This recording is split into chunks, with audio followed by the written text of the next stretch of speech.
Some people say that the Veveverse will never be able to compete with AAA game producers with the high quality of the avatars of Facebook Meta, and the Veveverse, in my opinion, the Veveverse can turn to be one of the best metaverses ever if certain criteria are met.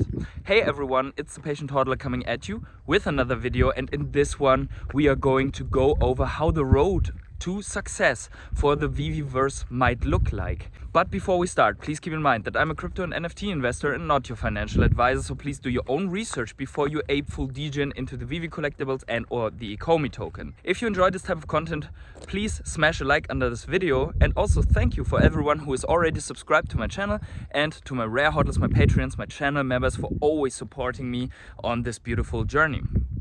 But with that out of the way, let's get started. So as you can see here, I am in beautiful nature, and this time we will stay here for the entire video. So I am on a mountain in the Alps, just right at the border with Austria. And I thought this is the perfect place to talk a little bit about Metaverse, right? So some people have posted those videos about the Unreal Engine and AAA games that could turn out to be Metaverses one day, and how these would be all better than the Ecomi and Veveverse.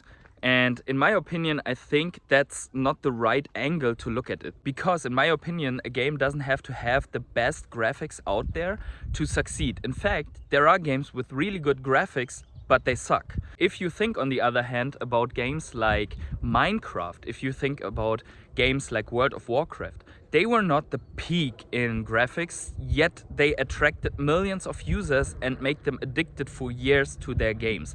And that is ultimately what's the objective for the Veveverse, right? So what do these games have different than other games? Why were they so big successes? And the reason for their success is that, first of all, there was something to do 24 hours.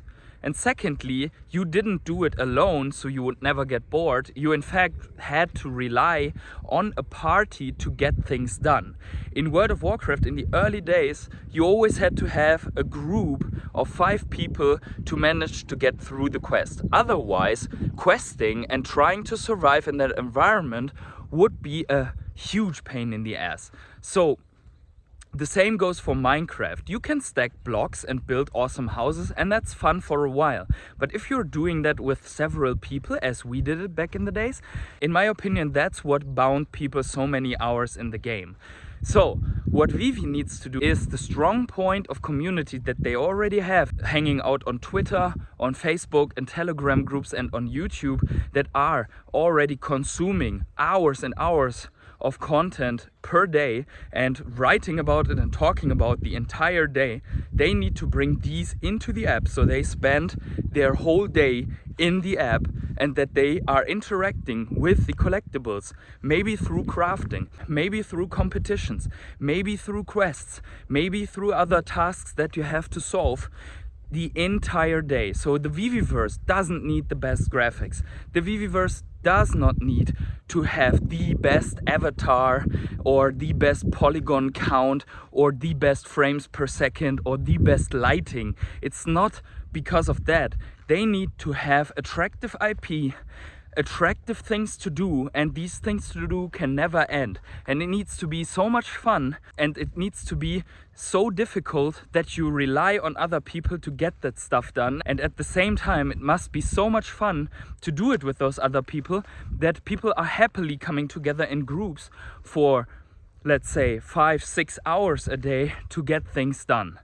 And that, in my opinion, is what Veve is focusing on and should be focusing on when they are designing their metaverse here and bringing out the Veveverse one day. If stuff like the Gauntlet Infinity Stone crafting is fun and interactive and takes some time, that could be the perfect starting point to involve people more into activities within the app that also includes several collectibles at the same time, plays mechanics for those collectibles, incentivizes people to purchase more collectibles, and to theorize and work together how stuff is done. So actually they shouldn't be even explaining directly what you need to do. They should be having people find out what to do with those collectibles possibles and what can be done.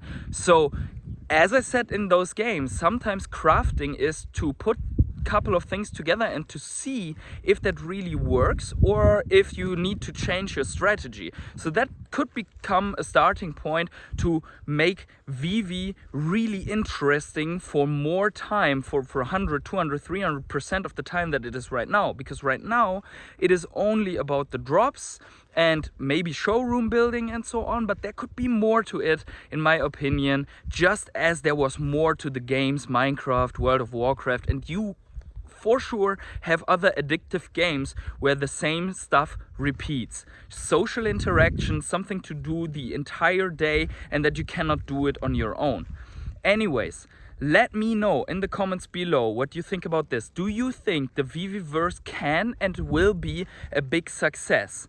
I think it can. I don't know if it will be, but I for sure hope it will be. So smash a like under this video. Let me know what you think, and wherever you are on this world, have yourselves a great morning, evening, day, night or afternoon.